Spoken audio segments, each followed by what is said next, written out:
Good morning students. 10ನೇ ತರಗತಿಯ ಭೂಗೋಳಶಾಸ್ತ್ರದ 8ನೇ ಅಧ್ಯಾಯ ಭಾರತದ ಖನಿಜ ಮತ್ತು ಶಕ್ತಿ ಸಂಪನ್ಮೂಲಗಳು ಅನ್ನುವಂಥದ್ದು. ಭಾರತ ದೇಶ ಅಪಾರ ಪ್ರಮಾಣದೊಳಗ ನೈಸರ್ಗಿಕವಾಗಿ ಮತ್ತು ಖನಿಜ ಸಂಪನ್ಮೂಲಗಳನ್ನು ಹೊಂದಿರುವಂತಹ ಒಂದು ದೇಶ. ಅದರ ಜೊತೆಗೆ ಶಕ್ತಿ ಸಂಪನ್ಮೂಲಗಳು ಕೂಡ ಅಪಾರ ಪ್ರಮಾಣವಾಗಿ ನಮ್ಮ ದೇಶದೊಳಗ ದೊರೆತಾ ಇದೆ. ಖನಿಜಗಳ ಅರ್ಥ, ಅವುಗಳ ಪ್ರಾಮುಖ್ಯತೆ, ಭಾರತದ ಪ್ರಮುಖವಿರುವಂತಹ ಖನಿಜಗಳು, ಅವುಗಳ ಉತ್ಪತ್ತಿ, ಅವುಗಳ ಹಂಚಿಕೆ, ಉತ್ಪಾದನೆ, ನಮ್ಮ ದೇಶದಲ್ಲಿ ಲಭ್ಯವಿರುವಂತಹ ಶಕ್ತಿ ಸಂಪನ್ಮೂಲಗಳು, ಶಕ್ತಿ ಸಂಪನ್ಮೂಲ ಅಂದ್ರೆ ಏನು, ಅವುಗಳ ಪ್ರಾಮುಖ್ಯತೆ ಏನು, ಶಕ್ತಿ ಸಂಪನ್ಮೂಲಗಳ ವಿಧಗಳು, ಅವುಗಳಲ್ಲೇ ಸಾಂಪ್ರದಾಯಿಕ ಶಕ್ತಿ ಸಂಪನ್ಮೂಲಗಳು, ಅಸಾಂಪ್ರದಾಯಿಕ ಶಕ್ತಿ ಸಂಪನ್ಮೂಲಗಳು, ಜೊತೆಗೆ ಏನಪ್ಪಾ ಅಂತಂದ್ರ ಪರಮಾಣು ಶಕ್ತಿ, ಭಾರತದಲ್ಲಿ ವಿದ್ಯುತ್ ಶಕ್ತಿಯ ಅಭಾವ, ಅವುಗಳ ಪರಿಹಾರ ಉಪಾಯಗಳನ್ನುವಂತ ವಿಚಾರವನ್ನ ಇವತ್ತಿನ ದಿವಸ ಏನಪ್ಪಾ ಅಂದ್ರೆ ನಾವು ಈ ಭಾರತದ ಖನಿಜ ಮತ್ತು ಶಕ್ತಿ ಸಂಪನ್ಮೂಲಗಳನ್ನ ಒಂದು ಘಟಕದ ಮೂಲಕ ಏನಪ್ಪಾ ಅಂದ್ರ ತಿಳ್ಕೊಳ್ಳೋಣ. ಹಂಗಂತಂದ್ರ ಖನಿಜಗಳ ಅರ್ಥ ಮತ್ತು ಪ್ರಾಮುಖ್ಯತೆ. ಎಸ್, ಹಂಗಂತಂದ್ರ ಖನಿಜಗಳ ಅರ್ಥ ಮತ್ತು ಪ್ರಾಮುಖ್ಯತೆ. ಖನಿಜ ಅಂದ್ರೆ ಏನು, ಯಾವ್ದೋ ಖನಿಜ ಅಂತ ಕರೀತಾರ, ಅವುಗಳ ಪ್ರಾಮುಖ್ಯತೆ ಏನು ಅನ್ನೋದ್ರ ಬಗ್ಗೆ ಏನಪ್ಪಾ ಅಂದ್ರ ನೋಡೋಣ. ಖನಿಜ ಅಂದ್ರೆ ಒಂದು ನೈಸರ್ಗಿಕ ಅಜೈವಿಕವಾಗಿರುವಂತಹ ಮೂಲ ಧಾತುವಾಗಿದ್ದು, ಖನಿಜ ಒಂದು ನೈಸರ್ಗಿಕವಾಗಿರುವಂತಹ ಅಜೈವಿಕ ಮೂಲ ಧಾತುವಾಗಿದ್ದು, ಅದು ನಿಗದಿತ ರಾಸಾಯನಿಕ ಸಂಯೋಜನೆ ಮತ್ತು ಭೌತಿಕ ಗುಣಧರ್ಮಗಳನ್ನು ಹೊಂದಿದೆ. ನೋಡಿ, ಖನಿಜ ಅನ್ನೋದು ಏನಪ್ಪಾ ಅಂದ್ರೆ ಅಜೈವಿಕ ಮೂಲ ಧಾತುವಾಗಿದ್ದು, ನಿಗದಿತ ರಾಸಾಯನಿಕ ಸಂಯೋಜನೆ ಮತ್ತು ಭೌತಿಕ ಗುಣಧರ್ಮಗಳನ್ನು ಹೊಂದಿದ್ದು. ಉದಾಹರಣೆಗೆ ಕಬ್ಬಿಣದ ಅದಿರು, ಮ್ಯಾಂಗನೀಸ್, ಬಾಕ್ಸೈಟ್ ಇವೆಲ್ಲವೂ ಕೂಡ ಏನಪ್ಪಾ ಅಂದ್ರೆ ಖನಿಜಗಳಿಗೆ ಉದಾಹರಣೆ. ಯಾವ್ಯಾವು? ಕಬ್ಬಿಣದ ಅದಿರು, ಮ್ಯಾಂಗನೀಸ್, ಬಾಕ್ಸೈಟ್ ಇವೆಲ್ಲವೂ ಏನಪ್ಪಾ ಅಂದ್ರ ಖನಿಜಗಳ ಉದಾಹರಣೆ. ನೋಡಿ, ಖನಿಜ ಅಂದ್ರೆ ಗೊತ್ತಾಯ್ತು, ಒಂದು ನೈಸರ್ಗಿಕ ಅಜೈವಿಕ ಮೂಲ ಧಾತುವಾಗಿದ್ದು, ಅದು ನಿಗದಿತ ರಾಸಾಯನಿಕ ಸಂಯೋಜನೆ ಮತ್ತು ಭೌತಿಕ ಗುಣಧರ್ಮಗಳನ್ನು ಹೊಂದಿರುವಂತದಕ್ಕೆ ಏನಂತ ಕರಿತೀವಪ್ಪ ಅಂದ್ರೆ ಖನಿಜ ಅಂತ ಕರಿತೀವಿ. ಕಬ್ಬಿಣದ ಅದಿರು, ಮ್ಯಾಂಗನೀಸ್, ಬಾಕ್ಸೈಟ್ ಇವೆಲ್ಲ ಉದಾಹರಣೆಗಳಾದ್ರೆ, ಭೂಮಿಯಿಂದ ಖನಿಜಗಳನ್ನ ಹೊರತೆಗೆಯುವಂತ ಕಾರ್ಯಕ್ಕೆ ನಾವು ಏನಂತ ಕರಿತೀವಪ್ಪ ಅಂದ್ರೆ ಗಣಿಗಾರಿಕೆ ಅಂತ ಏನ್ ಮಾಡ್ತೀವಿ ಗುರುತಿಸ್ತಾ ಇದೀವಿ. ನೋಡಿ, ಭೂಮಿಯಿಂದ ಖನಿಜಗಳನ್ನ ಹೊರತೆಗೆಯುವಂತ ಕಾರ್ಯವನ್ನ ನಾವು ಏನಂತ ಕರಿತೀವಿ ಅಂದ್ರ ಗಣಿಗಾರಿಕೆ ಅಂತ ಕರಿತೀವಿ. ಹಂಗಂತಂದ್ರ ದೇಶದ ಅಭಿವೃದ್ಧಿಯಲ್ಲಿ, ದೇಶವೊಂದರ ಸಮೃದ್ಧಿಯಲ್ಲಿ, ದೇಶವೊಂದರ ಪ್ರಗತಿಯಲ್ಲಿ ಇವುಗಳ ಪಾತ್ರ ಕೂಡ ಬಹಳಷ್ಟು ಮುಖ್ಯವಾಗಿದೆ. ಯಾಕಂದ್ರ ಖನಿಜಗಳು ನಮಗೆ ಪ್ರಕೃತಿಯ ಕೊಡುಗೆಯಾಗಿವೆ. ಖನಿಜಗಳು ಏನಪ್ಪಾ ಅಂದ್ರೆ ಅವು ಯಾರಿಂದ ನಿರ್ಮಿತವಾಗಿಲ್ಲ, ಅವು ಏನಪ್ಪಾ ಅಂದ್ರೆ ನಿಸರ್ಗದತ್ತವಾಗಿ ಏನಪ್ಪಾ ನಿರ್ಮಿತವಾಗ್ಯಾವ, ಪ್ರಕೃತಿಯಿಂದ ಏನಪ್ಪಾ ಅಂದ್ರೆ ಕೊಡುಗೆ ಆಗಿದಾವ. ಹಂಗಾಗಿ ಏನಪ್ಪಾ ಅಂದ್ರೆ ಅವುಗಳ ಪಾತ್ರ ದೇಶದ ಅಭಿವೃದ್ಧಿಯಲ್ಲಿ ಬಹಳಷ್ಟು ಮುಖ್ಯವಾಗಿರ್ತದೆ. ಖನಿಜಗಳನ್ನು ನಾವು ಕೈಗಾರಿಕೆಗಳಲ್ಲಿ, ನಿರ್ಮಾಣ ಕಾರ್ಯಗಳಲ್ಲಿ, ಸಾರಿಗೆಗಳಲ್ಲಿ ಮತ್ತು ಸಂಪರ್ಕಗಳ ಪ್ರಗತಿಯಲ್ಲಿ, ವ್ಯಾಪಾರ ಮತ್ತು ವಾಣಿಜ್ಯೋದ್ಯಮಗಳ ಪ್ರಗತಿಗೆ ಹೆಚ್ಚು ಉಪಯುಕ್ತವಾಗಿವೆ. ನೋಡಿ, ಖನಿಜಗಳ ಮಹತ್ವ ಏನಪ್ಪಾ ಅಂದ್ರೆ ಕೈಗಾರಿಕೆ, ನಿರ್ಮಾಣ ಕಾರ್ಯ, ಸಾರಿಗೆ ಮತ್ತು ಸಂಪರ್ಕಗಳ ಪ್ರಗತಿ, ವ್ಯಾಪಾರ, ವಾಣಿಜ್ಯೋದ್ಯಮಗಳ ಪ್ರಗತಿಗೆ ಹೆಚ್ಚೇನಿಗೆ ಅಂದ್ರೆ ಉಪಯುಕ್ತವಾಗ್ಯಾವ. ಇಂಥ ಒಂದು ಖನಿಜಗಳಲ್ಲಿ ಕೆಲವೊಂದಿಷ್ಟು ಖನಿಜಗಳು ಏನಪ್ಪಾ ಅಂದ್ರ ಆರ್ಥಿಕ ಮೌಲ್ಯಗಳನ್ನು ಕೂಡ ಹೊಂದಿವೆ. ಅಂದ್ರೆ ಹೆಚ್ಚು ಮೌಲ್ಯಯುತವಾಗಿರುವಂತದ್ದು, ಬೆಲೆಯುತವಾಗಿರುವಂತಹ ಒಂದು ಖನಿಜಗಳಂತ ಏನ್ ಮಾಡ್ತೀವಿ ಗುರುತಿಸ್ತೀವಿ.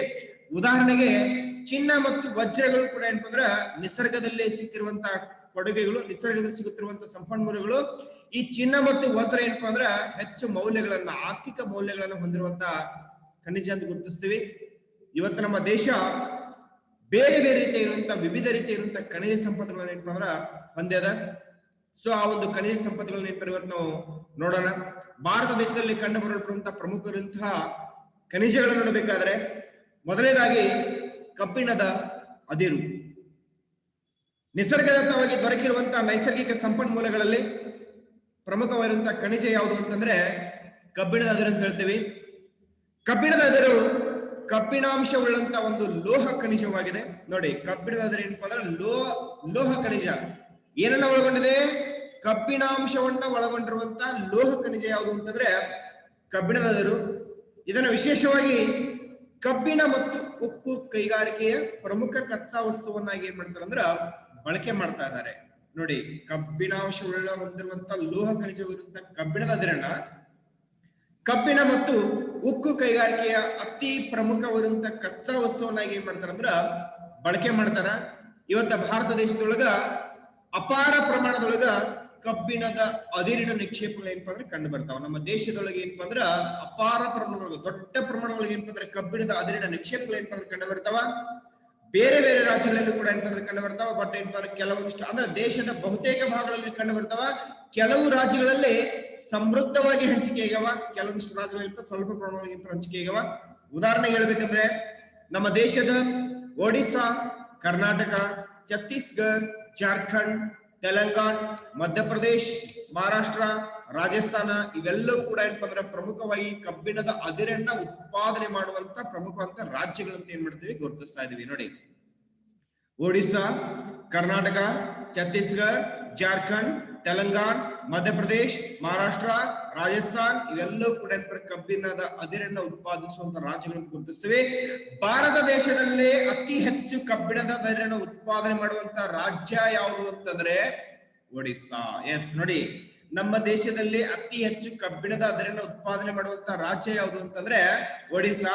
ಈ ರಾಜ್ಯದಲ್ಲಿ ಕಬ್ಬಿಣದ ಅದಿರಿನ ನಿಕ್ಷೇಪಗಳು ಹೆಚ್ಚಾಗಿ ಮಯೂರ್ಭಂಜ್, ಕಿಯೋಂಝಾರ್, ಸುಂದರ್ಗಢ್ ಮತ್ತು ಕಟಕ್ ಜಿಲ್ಲೆಗಳಲ್ಲಿ ಏನಾಗ್ತದೆ ಅಂದ್ರೆ ದೊರೀತಾ ಇದಾವೆ. ನೋಡಿ, ಒಡಿಶಾ ರಾಜ್ಯದಲ್ಲಿ ಕಬ್ಬಿಣದ ಅದಿರಿನ ನಿಕ್ಷೇಪಗಳು ಎಲ್ಲೆಲ್ಲಿ ದೊರೀತಾ ಇದಾವೆ ಅಂತಂದ್ರೆ ಮಯೂರ್ಭಂಜ್, ಕಿಯೋಂಝಾರ್, ಸುಂದರ್ಗಢ್ ಮತ್ತು ಕಟಕ್ ಜಿಲ್ಲೆಗಳಲ್ಲಿ ಏನಾಗ್ತದೆ ಅಂದ್ರೆ ದೊರೀತಾ ಇದಾವೆ. ಜೊತೆಗೆ ಛತ್ತೀಸ್ಗಢನ ಬಸ್ತಾರ್, ದುರ್ಗ ಮತ್ತು ಜಬಲ್ಪುರ್. ನೋಡಿ, ಛತ್ತೀಸ್ಗಢನ ಬಸ್ತಾರ್, ದುರ್ಗ ಮತ್ತು ಜಬಲ್ಪುರ್.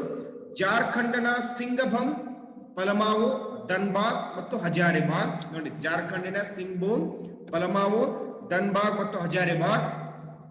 ಕರ್ನಾಟಕಕ್ಕೆ ಸಂಬಂಧಪಟ್ಟಂತೆ ಕರ್ನಾಟಕದ ಸಂಡೂರು, ಹೊಸಪೇಟೆ, ಕೆಮ್ಮನಗುಂಡಿ ಮತ್ತು ಕುದುರೆಮುಖದ ಭಾಗಗಳು ಏನಪ್ಪ ಅಂದ್ರ ಕಬ್ಬಿಣದ ಅದಿರನ್ನ ಹೊಂದಿರುವಂತಹ ಪ್ರಮುಖವಾದಂತಹ ನಿಕ್ಷೇಪಗಳು ಅಂತ ಏನ್ ಮಾಡ್ತೀವಿ ಗುರುತಿಸ್ತೀವಿ. ಇವುಗಳ ಜೊತೆಗೆ ಭಾರತದ ಗೋವಾ, ತಮಿಳುನಾಡು, ಪಶ್ಚಿಮ ಬಂಗಾಳ ಮತ್ತು ಉತ್ತರ ಪ್ರದೇಶಗಳಲ್ಲಿ ಕೂಡ ಏನಪ್ಪ ಅಂದ್ರ ಕಬ್ಬಿಣದ ಅದಿರುಗಳು ಏನಾಗ್ತದೆ ನಿಕ್ಷೇಪಗಳು ಏನಾಗ್ತದೆ ಅಂದ್ರ ದೊರೀತಾ ಇದಾವೆ. ಸೊ ಇಲ್ಲಿ ಅದಿರು ಅಂತಂದ್ರೆ ಯಾವ ನಿಕ್ಷೇಪದಿಂದ ಖನಿಜನ್ನ ಪಡಿತೀವೋ ಅದನ್ನ ಏನಂತ ಕರೀತಾರೆ ಅಂದ್ರೆ ಅದಿರು ಅಂತ. ಯಾವುದೇ ನಿಕ್ಷೇಪ ಇವತ್ತ ಕಬ್ಬಿಣದ ನಿಕ್ಷೇಪದಿಂದ ಏನ್ ಮಾಡೋದ್ರ ನಾವು ಏನ್ ಮಾಡ್ತೀವಿ ಖನಿಜ ಹೊರತಿತ್ತಲ್ಲ ಅದಕ್ಕೆ ಏನ್ ಕಬ್ಬಿಣದ ಅದಿರು ಅಂತ ಕರಿತೀವಿ. ಖನಿಜ ಶಾಸ್ತ್ರ ಖನಿಜಗಳನ್ನು ಕುರಿತು ಅಧ್ಯಯನ ಮಾಡುವಂತ ಶಾಸ್ತ್ರ. ಇನ್ನ ಪ್ರಪಂಚದಲ್ಲಿ ಕಬ್ಬಿಣದ ಅದಿರನ್ನ ಉತ್ಪಾದನೆ ಮಾಡುವಂತ ಪ್ರಮುಖ ರಾಷ್ಟ್ರಗಳಲ್ಲಿ ಭಾರತದ ಸ್ಥಾನ ಎಷ್ಟೇದಪ್ಪ ಅಂದ್ರೆ 4ನೇದು. ಅಂದ್ರೆ ಭಾರತ ಪ್ರಪಂಚದ 4ನೇ ಪ್ರಮುಖ ಕಬ್ಬಿಣದ ಅದಿರನ್ನ ಉತ್ಪಾದನೆ ಮಾಡುವಂತ ದೇಶ ಅಂತ ಏನ್ ಮಾಡ್ತೀವಿ ಗುರುತಿಸ್ತೀವಿ. ಒಟ್ಟು ಉತ್ಪಾದನೆ ಒಳಗ 35% ಭಾಗದಷ್ಟು ಏನಪ್ಪ ಅಂದ್ರೆ ತನ್ನ ಕಬ್ಬಿಣ ಮತ್ತು ಉಕ್ಕು ಕೈಗಾರಿಕೆ ಉಪಯೋಗ ಮಾಡ್ಕೊತಾರೆ. ಅಂದ್ರೆ ನಮ್ಮ ದೇಶದಲ್ಲಿ ಉತ್ಪಾದನೆ ಆಗುತ್ತಿರುವಂತಹ ಕಬ್ಬಿಣದ ಅದಿರಿನಲ್ಲಿ 35% ಭಾಗವನ್ನ ನಾವ್ ಏನ್ ಮಾಡ್ತೀವಿ ತನ್ನ ಕಬ್ಬಿಣ ಮತ್ತು ಉಕ್ಕು ಕೈಗಾರಿಕೆಗೆ ಏನ್ ಮಾಡ್ತೀವಿ ಉಪಯೋಗ ಮಾಡ್ಕೋತೀವಿ. ಉಳಿದ ಭಾಗವನ್ನು ಏನ್ ಮಾಡ್ತೀವಿ ವಿದೇಶಿಗಳಿಗೆ ರಫ್ತು ಮಾಡಲಾಗ್ತದ. ಎರಡನೇದಾಗಿ ಮ್ಯಾಂಗನೀಸ್ ಅದಿರು ಅತ್ಯಂತ ಪ್ರಮುಖವಾಗಿರುವಂತಹ ಮಿಶ್ರ ಲೋಹ. ಪ್ರಶ್ನೆ ಕೂಡ ಬರ್ತಾ ಇದೆ, ಮ್ಯಾಂಗನೀಸ್ ಒಂದು ಮಿಶ್ರ ಲೋಹವಾಗಿದೆ, ನಿರೂಪಿಸಿ. ಎಸ್, ಮ್ಯಾಂಗನೀಸ್ ನ ಉಪಯೋಗಗಳನ್ನು ಬರೀಬೇಕು. ಮ್ಯಾಂಗನೀಸ್ ಅನ್ನು ಎಲ್ಲೆಲ್ಲಿ ಬಳಸ್ತಾರಪ್ಪ ಅಂದ್ರೆ ಹೆಚ್ಚಾಗಿ ಉಕ್ಕು ತಯಾರು ಮಾಡ್ಲಿಕ್ಕೆ, ಅಂದ್ರೆ ಮ್ಯಾಂಗನೀಸ್ ಅನ್ನು ಉಕ್ಕು ತಯಾರು ಮಾಡ್ಲಿಕ್ಕೆ, ಬ್ಯಾಟ್ರಿ, ಬಣ್ಣ, ಗಾಜು, ಪಿಂಗಾಣಿ ವಸ್ತು ಮತ್ತು ಕ್ಯಾಲಿಕೋ ಪ್ರಿಂಟ್ ಗಳಿಗೆ ಏನ್ ಮಾಡ್ತಾರೆ ಅಂದ್ರೆ ಬಳಸ್ತಾರ. ಹಿಂಗಾಗಿ ಏನಂತಾರೆ ಮ್ಯಾಂಗನೀಸ್ ಅದಿರುವಂತದ್ದು ಏನಪ್ಪ ಅಂದ್ರೆ ಮಿಶ್ರ ಲೋಹವಾಗಿದೆ. ಎಸ್, ಮ್ಯಾಂಗನೀಸ್ ನ ಉಪಯೋಗ ಏನಂತಂದ್ರೆ ಇದೊಂದು ಮಿಶ್ರ ಲೋಹವಾಗಿದೆ.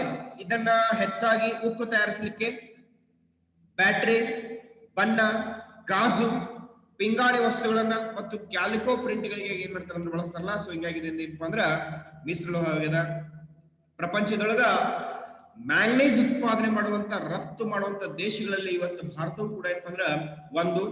ಇವತ್ತ ಭಾರತ ದೇಶದೊಳಗ ಒಡಿಶಾ, ಮಹಾರಾಷ್ಟ್ರ, ಮಧ್ಯಪ್ರದೇಶ ಮತ್ತು ಕರ್ನಾಟಕ ಏನಪ್ಪಾ ಅಂದ್ರ ಭಾರತ ದೇಶದ ಪ್ರಮುಖವಾಗಿರುವಂತ ಮ್ಯಾಂಗನೀಸ್ ಉತ್ಪಾದನೆ ಮಾಡುವಂತ ರಾಜ್ಯಗಳಂತ ಏನ್ ಮಾಡ್ತೀವಿ ಗುರುತಿಸ್ತೀವಿ. ಇವತ್ತ ಈ ರಾಜ್ಯಗಳಲ್ಲಿ ಒಡಿಶಾ, ಮಹಾರಾಷ್ಟ್ರ, ಮಧ್ಯಪ್ರದೇಶ ಮತ್ತು ಕರ್ನಾಟಕದಲ್ಲಿ ಈ ಎಲ್ಲಾ ರಾಜ್ಯಗಳಲ್ಲಿ ಭಾರತ ದೇಶದೊಳಗ ಅತಿ ಹೆಚ್ಚು ಮ್ಯಾಂಗನೀಸ್ ನಿಕ್ಷೇಪಗಳನ್ನ ಮತ್ತು ಉತ್ಪಾದನೆ ಮಾಡುವಂತ ರಾಜ್ಯ ಯಾವುದು ಅಂತಂದ್ರೆ ಒಡಿಶಾ ಅಂತ ಗುರುತಿಸಿ. ನೋಡಿ, ಭಾರತ ದೇಶದಲ್ಲಿ ಅತಿ ಹೆಚ್ಚು ಮ್ಯಾಂಗನೀಸ್ ಉತ್ಪಾದನೆ ಮಾಡುವಂತ ರಾಜ್ಯ ಒಡಿಶಾ. ಭಾರತ ದೇಶದಲ್ಲಿ ಅತಿ ಹೆಚ್ಚು ಮ್ಯಾಂಗನೀಸ್ ನಿಕ್ಷೇಪಗಳನ್ನು ಹೊಂದಿರುವಂತಹ ರಾಜ್ಯ ಯಾವುದು ಅಂದ್ರೆ ಒಡಿಶಾ. ಒಡಿಶಾದ ಸುಂದರ್ಗಢ್, ಕಾಲಹಂಡಿ, ಕೋರಾಫುಟ್ ಜಿಲ್ಲೆಗಳಲ್ಲಿ ಏನಪ್ಪಾ ಅಂದ್ರ ಉತ್ತಮ ದರ್ಜೆಯ ಮ್ಯಾಂಗನೀಸ್ ನಿಕ್ಷೇಪಗಳು ಏನಾಗ್ತಂದ್ರೆ ದೊರೆತ ನೋಡಿ. ಒಡಿಶಾದ ಸುಂದರ್ಗಢ್, ಕಾಲಹಂಡಿ ಮತ್ತು ಕೋರಾಫುಟ್ ಜಿಲ್ಲೆಗಳಲ್ಲಿ ಉತ್ತಮ ದರ್ಜೆಯ ಮ್ಯಾಂಗನೀಸ್ ನಿಕ್ಷೇಪಗಳು ಏನಪ್ಪಾ ದೊರೆತವ. ಮಹಾರಾಷ್ಟ್ರದ ನಾಗ್ಪುರ, ಭಂಡಾರ, ರತ್ನಗಿರಿ, ಮಧ್ಯಪ್ರದೇಶದ ವಾಲ್ಘಾಟ್, ಚಿಂದ್ವಾರ, ಜಬಲ್ಪುರ್ ಮತ್ತು ದಿವಾಸ್, ಕರ್ನಾಟಕದ ಉತ್ತರ ಕನ್ನಡ, ಶಿವಮೊಗ್ಗ, ಬಳ್ಳಾರಿ, ಚಿತ್ರದುರ್ಗ ಮತ್ತು ತುಮಕೂರು ಜಿಲ್ಲೆಗಳು ಕೂಡ ಏನ್ ಮಾಡ್ತಾರೆ ಅಂದ್ರೆ ಭಾರತ ದೇಶದೊಳಗ ಇತರೆ ಮ್ಯಾಂಗನೀಸ್ ಉತ್ಪಾದನೆ ಮಾಡುವಂತ ಭಾಗಗಳಂತ ಏನ್ ಮಾಡ್ತೀವಿ ಗುರುತಿಸ್ತೀವಿ ನೋಡಿ.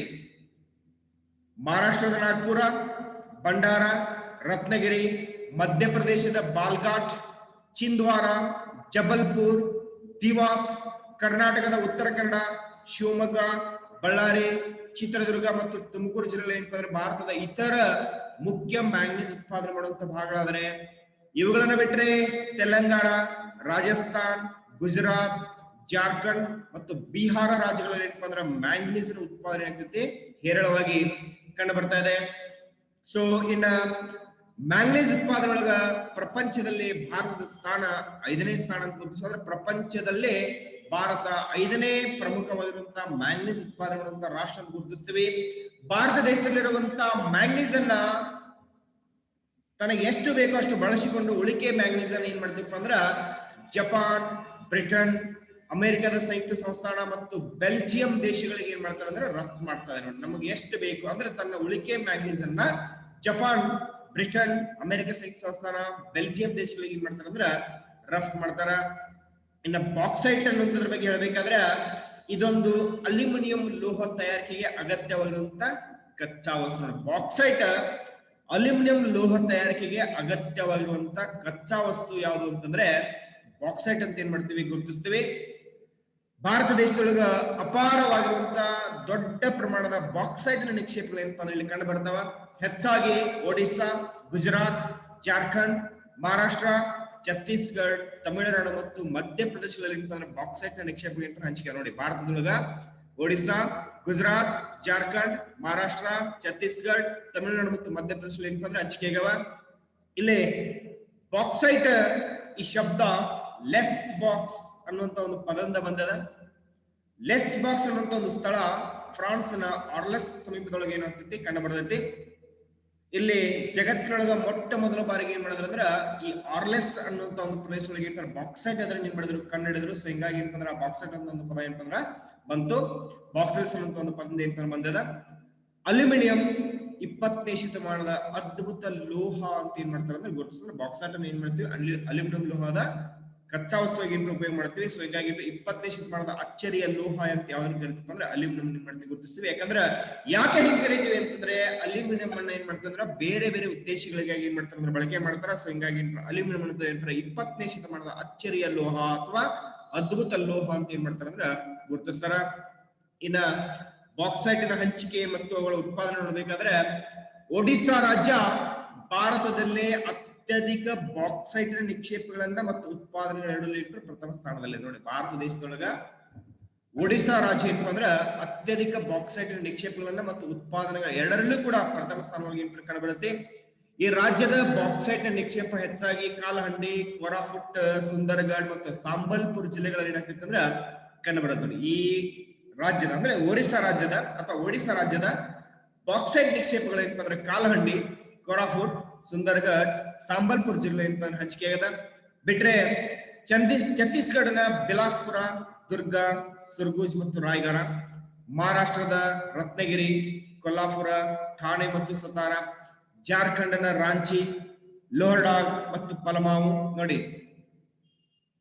ಛತ್ತೀಸ್ಗಢನ ಬಿಲಾಸ್ಪುರ್, ದುರ್ಗ, ಸುರ್ಗುಜ್ ಮತ್ತು ರಾಯಗಢ, ಮಹಾರಾಷ್ಟ್ರದ ರತ್ನಗಿರಿ, ಕೊಲ್ಲಾಪುರ್, ಠಾಣೆ ಅಂದ್ರೆ ಥಾಣೆ ಮತ್ತು ಸತಾರ, ಜಾರ್ಖಂಡ್ನ ರಾಂಚಿ, ಲೋಹರ್ಡಾಗ್ ಮತ್ತು ಪಲಮಾವು, ಗುಜರಾತ್ನ ಜಾಮ್ನಗರ, ಜುನಾಗಢ, ಖೇಡ ಮತ್ತು ಭಾವನಗರ, ಮಧ್ಯಪ್ರದೇಶದ ಶಾವ್ದೋಲಾ, ಮಂಡಲ ಮತ್ತು ಬಾಲ್ಘಾಟ್, ಆಂಧ್ರ ಪ್ರದೇಶದ ಗೋದಾವರಿ ಮತ್ತು ವಿಶಾಖಪಟ್ಟಣ, ತಮಿಳುನಾಡಿನ ಸೇಲಂ ಮತ್ತು ನೀಲಗಿರಿ, ಕರ್ನಾಟಕದ ಉತ್ತರ ಕನ್ನಡ ಮತ್ತು ಬೆಳಗಾವಿ, ಚಿಕ್ಕಮಗಳೂರು ಜಿಲ್ಲೆಗಳಲ್ಲಿ ಬಾಕ್ಸೈಟ್ ನೇಪ್ಸ್ಗಳು ಏನಪ್ಪಾ ಅಂದ್ರೆ ಕಂಡು ಬರ್ತಾವ ನೋಡಿ. ಏನಂತಂದ್ರೆ ಮಹಾರಾಷ್ಟ್ರದ ರತ್ನಗಿರಿ, ಕೊಲ್ಹಾಪುರ, ಥಾಣೆ ಮತ್ತು ಸತಾರಾ, ಜಾರ್ಖಂಡ್ನ ರಾಂಚಿ, ಲೋಹರ್ಡಾ ಮತ್ತು ಪಲಮಾವು, ಗುಜರಾತಿನ ಜಾಮ್ನಗರ, ಜುನಾಗಢ, ಖೇಡಾ ಮತ್ತು ಭಾವನಗರ, ಮಧ್ಯಪ್ರದೇಶದ ಶಾದೋಲ್ ಮತ್ತು ಮಂಡಲ ಮತ್ತು ಬಾಲಘಾಟ, ಆಂಧ್ರ ಪ್ರದೇಶದ ಗೋದಾವರಿ, ವಿಶಾಖಪಟ್ಟಣ ಮತ್ತು ತಮಿಳುನಾಡಿನ ಸೇಲಂ, ನೀಲಗಿರಿ, ಕರ್ನಾಟಕದ ಉತ್ತರ ಕನ್ನಡ, ಬೆಳಗಾವಿ ಮತ್ತು ಚಿಕ್ಕಮಗಳೂರು ಜಿಲ್ಲೆಯಲ್ಲಿ ಅಂದ್ರೆ ಬಾಕ್ಸೈಟ್ ನಿಕ್ಷೇಪ ಹೇರಳವಾಗಿ ಕಂಡುಬರುತ್ತೆ.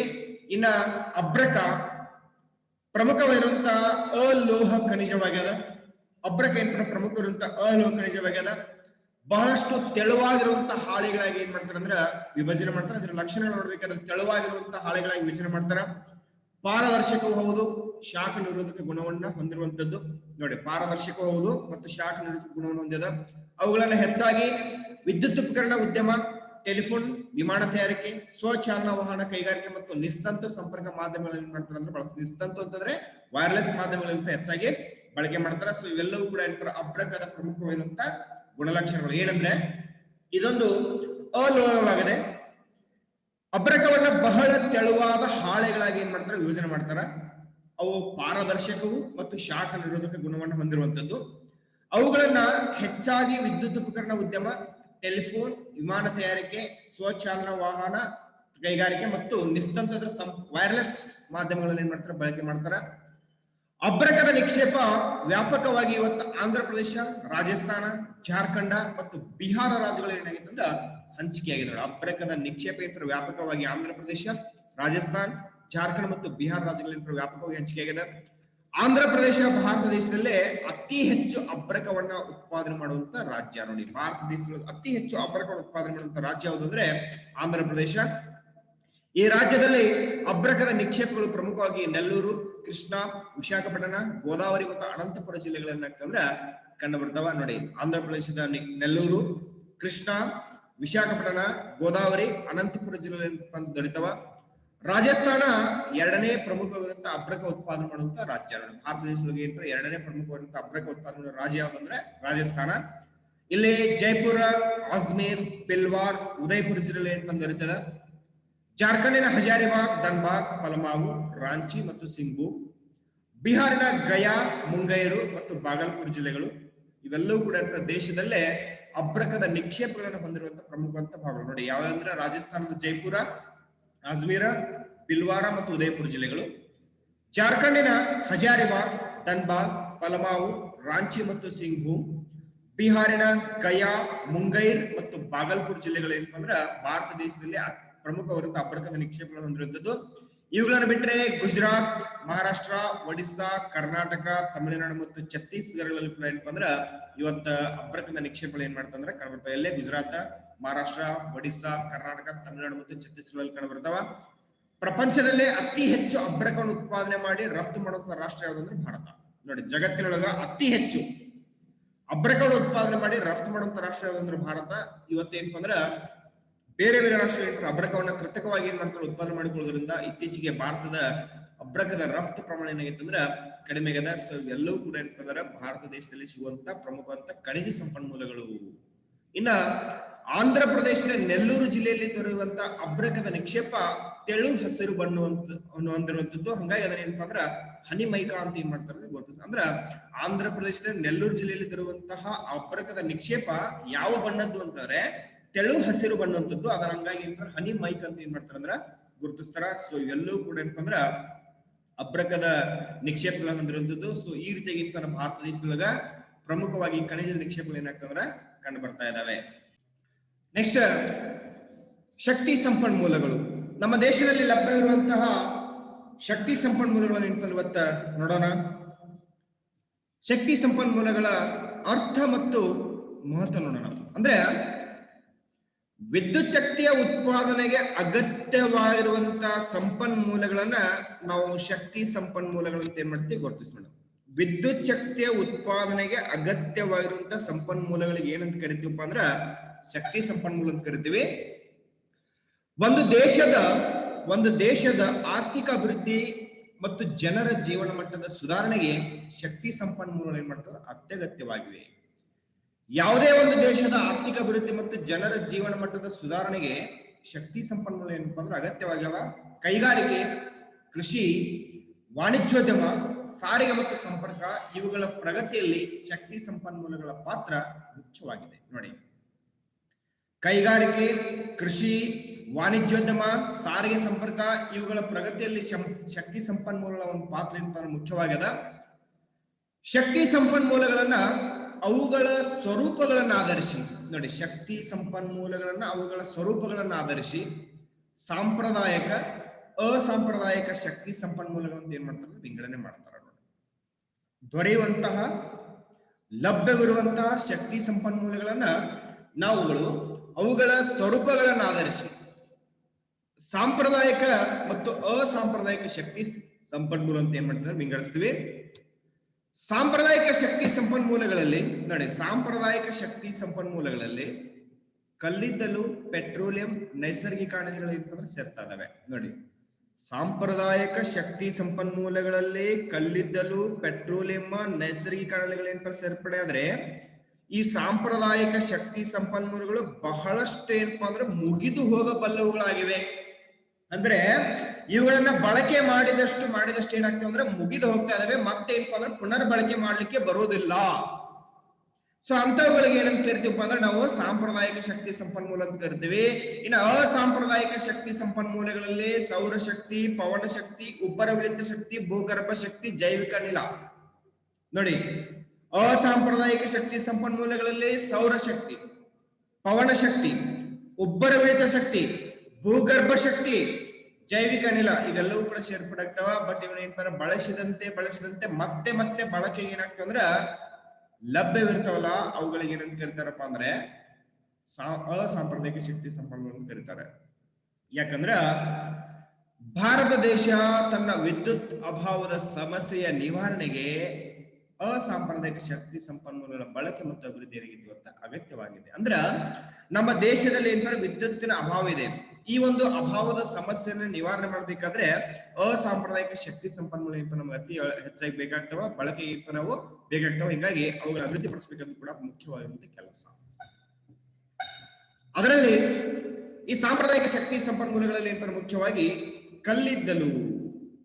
ಕಲ್ಲಿದ್ದಲು ಅನ್ನುವಂತ ಒಂದು ಸಂಪನ್ಮೂಲ ನೋಡ್ಬೇಕಾದ್ರೆ ಕಲ್ಲಿದ್ದಲು ಸಸ್ಯಾವಶೇಷವುಳ್ಳ ಇಂಧನ ಖನಿಜ. ಅಂದ್ರೆ ಸಸ್ಯಗಳ ಅವಶೇಷಗಳನ್ನ ಅಥವಾ ಅವುಗಳಿಂದ ನಿರ್ಮಿತವಾಗಿರುವಂತಹ ಖನಿಜ ಯಾವುದು ಅಂದ್ರೆ ಕಲ್ಲಿದ್ದಲು. ಅದೊಂದು ಇಂಧನ ಖನಿಜವಾಗಿದೆ. ಸಾವಿರಾರು ವರ್ಷಗಳ ಹಿಂದೆ, ಎಷ್ಟೋ ಸಾವಿರ ವರ್ಷಗಳ ಹಿಂದೆ ಭೂಗರ್ಭದಲ್ಲಿ ಹುದುಗಿ ಹೋಗಿದ್ದಂತ ಸಸ್ಯಾವಶೇಷ ಅಧಿಕ ಉಷ್ಣಾಂಶ ಮತ್ತು ಒತ್ತಡಗಳಿಂದ ಕಲ್ಲಿದ್ದಲಾಗಿ ಪರಿವರ್ತನೆಗೊಂಡಿದೆ. ನೋಡಿ, ಸಾವಿರಾರು ವರ್ಷಗಳ ಹಿಂದೆ ಭೂಗರ್ಭದಲ್ಲಿ ಹುದುಗಿ ಹೋಗಿದ್ದಂತ ಸಸ್ಯಾವಶೇಷ ಅಧಿಕ ಉಷ್ಣಾಂಶ ಮತ್ತು ಒತ್ತಡಗಳಿಂದ ಕಲ್ಲಿದ್ದಲಾಗಿ ಏನಾಗಿತ್ತು ಅಂದ್ರೆ ಪರಿವರ್ತನೆಗೊಂಡಿದೆ. ಹಿಂಗಾಗಿ ಕಲ್ಲಿದ್ದಲೊಳಗೆ ಏನಪ್ಪ ಅಂದ್ರ ಹೆಚ್ಚು ಇಂಗಾಲ ಸಂಯೋಜನೆ ಆಗಿರ್ತದ. ಹೆಚ್ಚು ಇಂಗಾಲ ಏನಪ್ಪ ಅಂದ್ರೆ ಸಂಯೋಜನೆ ಆಗಿರ್ತದ. ಹಂಗಂತಂದ್ರ ಕಲ್ಲಿದ್ದಲಿನ ಪ್ರಾಮುಖ್ಯತೆ ನೋಡ್ಬೇಕಾದ್ರೆ ಭಾರತದ ಪ್ರಮುಖ ಶಕ್ತಿ ಸಂಪನ್ಮೂಲ ಯಾವುದು ಅಂತಂದ್ರೆ ಕಲ್ಲಿದ್ದಲು. ಇವತ್ತು ನಮ್ಮ ದೇಶದಲ್ಲಿ ಬಳಕೆಯಾಗುವಂತ ಒಟ್ಟು ವಿದ್ಯುತ್ ಶಕ್ತಿಯಲ್ಲಿ 67% ಭಾಗ ಕಲ್ಲಿದ್ದಲಿನ ಮೂಲದ್ದು. ನಮ್ಮ ದೇಶದಲ್ಲಿ ಏನು ವಿದ್ಯುತ್ ಶಕ್ತಿ ಉತ್ಪಾದನೆ ಆಗ್ತದೆ ಆ ವಿದ್ಯುತ್ ಶಕ್ತಿಯಲ್ಲಿ ಉತ್ಪಾದನೆಯಾಗುವಂತ ಅಥವಾ ಬಳಕೆಯಾಗುವಂತ 67% ಭಾಗ ಏನಪ್ಪಾ ಅಂದ್ರೆ ಕಲ್ಲಿದ್ದಲಿನ ಮೂಲದ್ದು. ಇವತ್ತು ಕಲ್ಲಿದ್ದಲಿನಿಂದ ಅನೇಕ ಉಪ ಉತ್ಪನ್ನಗಳು ಕೂಡ ಏನಪ್ಪಾ ದೊರೀತಾ ಇದಾವೆ. ಉದಾಹರಣೆ ಹೇಳ್ಬೇಕಂದ್ರೆ ಅಮೋನಿಯಾ, ಕೋಲ್ಟಾರ್, ಕೋಲ್ ಗ್ಯಾಸ್, ಬೆಂಜಾಲ್, ನ್ಯಾಪ್ತಾ, ಸಲ್ಫರ್ ಇವೆಲ್ಲವೂ ಕೂಡ ಏನಂತ ದೊರೀತಾ ಇದಾವೆ. ಇವತ್ತೇನಂದ್ರೆ ಕಲ್ಲಿದ್ದಲಿನಿಂದ ಅಮೋನಿಯಾ, ಕೋಲ್ಟಾರ್, ಕೋಲ್ ಗ್ಯಾಸ್, ಬೆಂಜಾಲ್, ನ್ಯಾಪ್ತಾ, ಸಲ್ಫರ್ಗಳು ಏನಂತ ದೊರೀತಾವ. ಇವುಗಳನ್ನ ವಿವಿಧ ಕೈಗಾರಿಕೆಗಳ ಕಚ್ಚಾ ವಸ್ತುಗಳಾಗಿ ಏನ್ ಮಾಡ್ತಾರೆ ಬಳಕೆ ಮಾಡ್ಕೊತಾ ಇದ್ದಾರೆ. ಇವುಗಳನ್ನ ವಿವಿಧ ಕಚ್ಚಾ ವಸ್ತುಗಳಾಗಿ ಬಳಕೆ ಮಾಡ್ಕೊತಾರೆ.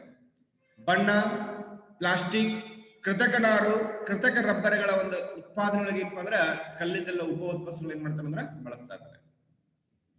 ಇವತ್ತು ಭಾರತ ದೇಶದಲ್ಲಿ ಕಲ್ಲಿದ್ದಲಿನ ನಿಕ್ಷೇಪ 2 ಭೂ ಯುಗಗಳಿಗೆ ಏನಾಗೈತೆ ಅಂದ್ರೆ ಸಂಬಂಧಿಸಿದೆ. ಅಂದ್ರೆ ನಮ್ಮ ದೇಶದಲ್ಲಿ ದೊರೆಯಲ್ಪಡುವಂತಹ ಕಲ್ಲಿದ್ದಲಿನ ನಿಕ್ಷೇಪಗಳು ಏನಪ್ಪಾ ಅಂದ್ರೆ 2 ಭೂ ಯುಗಗಳಿಗೆ ಏನಪ್ಪಾ ಅಂದ್ರೆ ಸಂಬಂಧಿಸಿದವ. ಒಂದು ಗೊಂಡ್ವಾನ, ಇನ್ನೊಂದು ಏನಪ್ಪಾ ಅಂದ್ರೆ ಟರ್ಷಿಯರಿ ಅನ್ನುವಂತ ಒಂದು ಕಲ್ಲಿದ್ದಲಿನ ನಿಕ್ಷೇಪ ಏನಪ್ಪಾ ವಿಂಗಡಿಸಲಾಗಿದೆ.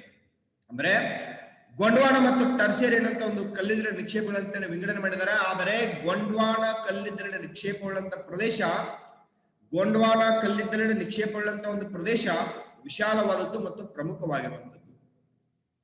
ಹಾಗಾದ್ರೆ ಇವುಗಳ ಹಂಚಿಕೆ ನೋಡಬೇಕಾದ್ರೆ ಭಾರತದಲ್ಲಿ ಕಲ್ಲಿದ್ದಲಿನ ನಿಕ್ಷೇಪ ಹೆಚ್ಚಾಗಿ ಕೆಲವೊಂದಿಷ್ಟು ರಾಜ್ಯಗಳಲ್ಲಿ ಮಾತ್ರ ಹಂಚಿಕೆಯಾಗಿದೆ. ಉದಾಹರಣೆ ಹೇಳಬೇಕಂದ್ರೆ ಜಾರ್ಖಂಡ್, ಛತ್ತೀಸ್ಗಢ, ಒಡಿಸ್ಸಾ, ಮಹಾರಾಷ್ಟ್ರ, ಮಧ್ಯಪ್ರದೇಶ್, ತೆಲಂಗಾಣ, ಪಶ್ಚಿಮ ಬಂಗಾಳ. ಅಂದ್ರೆ ಭಾರತ ದೇಶದಲ್ಲಿ ಕಲ್ಲಿದ್ದಲ ನಿಕ್ಷೇಪಗಳು ಎಲ್ಲೆಲ್ಲಿ ಹಂಚಿಕೆ ಆಗಪ್ಪ ಅಂದ್ರೆ ಜಾರ್ಖಂಡ್, ಛತ್ತೀಸ್ಗಢ, ಒಡಿಸ್ಸಾ, ಮಹಾರಾಷ್ಟ್ರ, ಮಧ್ಯಪ್ರದೇಶ್, ತೆಲಂಗಾಣ ಮತ್ತು ಪಶ್ಚಿಮ ಬಂಗಾಳದಲ್ಲಿ ಹಂಚಿಕೆ ಆಗ್ಯಾವ.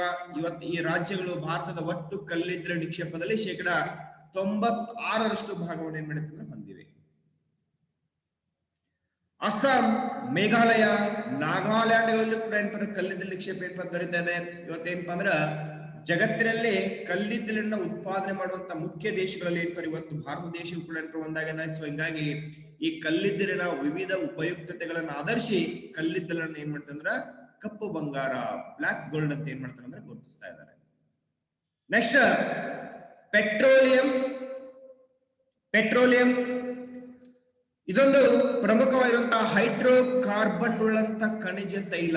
ಎಸ್, ಪೆಟ್ರೋಲಿಯಂ ಅನ್ನೋದು ಏನಪ್ಪ ಪ್ರಮುಖವಾಗಿರುವಂತಹ ಹೈಡ್ರೋಕಾರ್ಬನ್ ಉಳ್ಳಂತ ಖನಿಜ ತೈಲ. ಇದೊಂದು ಅತಿ ಮುಖ್ಯವಾಗಿರುವಂತಹ ಪ್ರಮುಖವಾಗಿರುವಂತಹ ಇಂಧನ ಮತ್ತು ಹಲವಾರು ಕೈಗಾರಿಕೆಗಳಿಗೆ ಏನ್ ಮಾಡ್ತೀವಿ ಕಚ್ಚಾ ವಸ್ತುಗಳನ್ನ ಪೂರೈಕೆ ಮಾಡುವಂತ ಮೂಲ ಯಾವುದು ಅಂದ್ರೆ ಪೆಟ್ರೋಲಿಯಂ. ನೋಡಿ, ಪ್ರಮುಖವಾಗಿರುವಂತಹ ಇಂಧನ, ಕೈಗಾರಿಕೆಗಳಿಗೆ ಬೇಕಾಗಿರುವಂತ ಕಚ್ಚಾ ವಸ್ತುಗಳನ್ನ ಪೂರೈಸುವಂತ ಮೂಲ ಯಾವುದು ಅಂದ್ರೆ ಪೆಟ್ರೋಲಿಯಂ ಅಂತ ಗುರುತಿಸ್ತೀವಿ. ವಾಣಿಜ್ಯ ದೃಷ್ಟಿಯಲ್ಲಿ ನೋಡಬೇಕಾದ್ರೆ ಶಕ್ತಿಯ ಮೂಲವಾಗಿದೆ. ಹೆಚ್ಚಾಗಿ ಏನ್ ಮಾಡ್ತಾರೆ ಸಾರಿಗೆ ಒಳಗೆ ಬಳಸ್ತಾ ಇದ್ದಾರೆ. ವಾಣಿಜ್ಯಾತ್ಮಕ ದೃಷ್ಟಿಯೊಳಗ ನೋಡ್ಬೇಕಾದ್ರೆ ಇದೊಂದು ಶಕ್ತಿಯ ಮೂಲವಾಗಿದೆ. ಹೆಚ್ಚಾಗಿ ಏನ್ ಮಾಡ್ತಾರೆ ಸಾರಿಗೆ ಒಳಗ ಬಳಸಲಾಗ್ತಾ ಇದೆ. ಕೃತಕ ರಬ್ಬರ್, ಕೃತಕ ರೇಷ್ಮೆ, ಔಷಧಿ, ರಾಸಾಯನಿಕ ಗೊಬ್ಬರ, ಬಣ್ಣ ತಯಾರಿಕೆ, ಬೇರೆ ಬೇರೆ ಕೈಗಾರಿಕೆಗಳು ಏನ್ ಮಾಡ್ತದೆ ಬೇಕಾದಂತ ಕಚ್ಚಾ ಪದಾರ್ಥಗಳನ್ನು ಏನ್ ಮಾಡ್ತಂದ್ರೆ ಪೂರೈಕೆ ಮಾಡ್ತದೆ. ನೋಡಿ, ಇದನ್ನ ಶಕ್ತಿಯ ಮೂಲವಾಗಿ ಬಳಸ್ತಾ ಇದ್ದಾರೆ, ಸಾರಿಗೆಯಲ್ಲಿ ಹೆಚ್ಚಾಗಿ ಬಳಸ್ತಾ ಇದ್ದಾರೆ. ಜೊತೆಗೆ ಕೃತಕವಾಗಿರುವಂತಹ ರಬ್ಬರ್ ತಯಾರಿಕೆಗೆ, ಕೃತಕವಾಗಿರುವಂತಹ ರೇಷ್ಮೆ ತಯಾರಿಕೆಗೆ, ರಾಸಾಯನಿಕ ಗೊಬ್ಬರ, ಔಷಧಿಗಳ ತಯಾರಿಕೆಗೆ, ಬಣ್ಣ ತಯಾರಿಕೆಗೆ ಬೇಕಾಗಿರುವಂತಹ ಕಚ್ಚಾ ಪದಾರ್ಥಗಳನ್ನು ಯಾವ್ದು ಒದಗಿಸ್ತದಪ್ಪ ಅಂದ್ರೆ ಪೆಟ್ರೋಲಿಯಂ ಒದಗಿಸ್ತಾ ಇದೆ. ಪೆಟ್ರೋಲಿಯಂನ ಹಂಚಿಕೆ ನೋಡಬೇಕಾದ್ರೆ ಭಾರತದಲ್ಲಿ ಪೆಟ್ರೋಲಿಯಂ ನಿಕ್ಷೇಪ ಹೆಚ್ಚಾಗಿ ಬಾಂಬೆ ಹೈ, ಪೆಟ್ರೋಲಿಯಂನ ನಿಕ್ಷೇಪ ಭಾರತದಲ್ಲಿ ಹೆಚ್ಚಾಗಿ ಬಾಂಬೆ ಹೈ ಮತ್ತು ಗುಜರಾತ್, ಅಸ್ಸಾಂ, ಆಂಧ್ರ ಪ್ರದೇಶ, ತಮಿಳುನಾಡು ರಾಜ್ಯಗಳಲ್ಲಿ ಹಂಚಿಕೆಯಾಗಿದೆ. ಬಾಂಬೆ ಹೈ, ಗುಜರಾತ್, ಅಸ್ಸಾಂ, ಆಂಧ್ರ ಪ್ರದೇಶ್ ಮತ್ತು ತಮಿಳುನಾಡು ರಾಜ್ಯಗಳಲ್ಲಿ ಏನಾಗಿತ್ತು ಹಂಚಿಕೆಯಾಗಿದೆ. ಬಾಂಬೆ ಹೈ ತೈಲ ಪ್ರದೇಶ ಮುಂಬೈಗೆ ಸಮೀಪಕ್ಕೆ ಅರಬ್ಬಿ ಸಮುದ್ರದಲ್ಲಿ ಏನಾಗ್ತದೆ ಕಂಡು ಬರ್ತಾ ಇದೆ. ಬಾಂಬೆ ಹೈ ಅನ್ನುವಂತ ಒಂದು ಪ್ರದೇಶ ಏನಪ್ಪ ಅಂದ್ರೆ ಮುಂಬೈಗೆ ಸಮೀಪಕ್ಕೆ ಅರಬ್ಬಿ ಸಮುದ್ರದಲ್ಲಿ ಏನಪ್ಪ ಅಂದ್ರೆ ಕಂಡು ಬರುತ್ತೆ. ಇಲ್ಲಿ ಅಪಾರ ಪ್ರಮಾಣದ ಕಚ್ಚಾ ತೈಲ ಏನಪ್ಪ ಅಂದ್ರೆ ಅದರ ನಿಕ್ಷೇಪ ಇದೆ. ಭಾರತದಲ್ಲಿ ಹೆಚ್ಚು ತೈಲ ಉತ್ಪಾದನೆ ಮಾಡುವಂತ ಪ್ರದೇಶ ಅಂತ ಬಾಂಬೆ ಹೈಯನ್ನು ಏನ್ ಮಾಡ್ತಾರೆ ಗುರುತಿಸ್ತಾ ಇದ್ದಾರೆ. ನೋಡಿ, ಇವತ್ತಿನ ದಿವಸ ಭಾರತ ದೇಶದಲ್ಲಿ ಅತಿ ಹೆಚ್ಚು ತೈಲ ಉತ್ಪಾದನೆ ಮಾಡುವಂತ ಪ್ರದೇಶ ಅಂದ್ರೆ ಬಾಂಬೆ ಅಂತ ಗುರುತಿಸ್ತೀವಿ. ಎರಡನೇದಾಗಿ ನಮ್ಮ ದೇಶದೊಳಗ ಭಾರತ ದೇಶದಲ್ಲಿ ತೈಲ ಉತ್ಪಾದಿಸುವಂತ ಮತ್ತೊಂದು ಮುಖ್ಯವಾದಂತ ನೆಲೆ ಯಾವುದು ಅಂದ್ರೆ ಗುಜರಾತ್ ನಲ್ಲಿದೆ. ಗುಜರಾತ್ ನಲ್ಲಿ ಇರುವಂತಹ ಪ್ರದೇಶಗಳಂತಂದ್ರೆ ಅಂಕಲೇಶ್ವರ, ಕ್ಯಾಂಬೆ, ಕಲೋಲ್, ನೌಗಾಮ್ ಮತ್ತು ಮಹಸೇನ್ ಅಂತ ಒಂದು ಪ್ರದೇಶಗಳು ಏನಾಗ್ತದೆ ಕಂಡುಬರ್ತವೆ.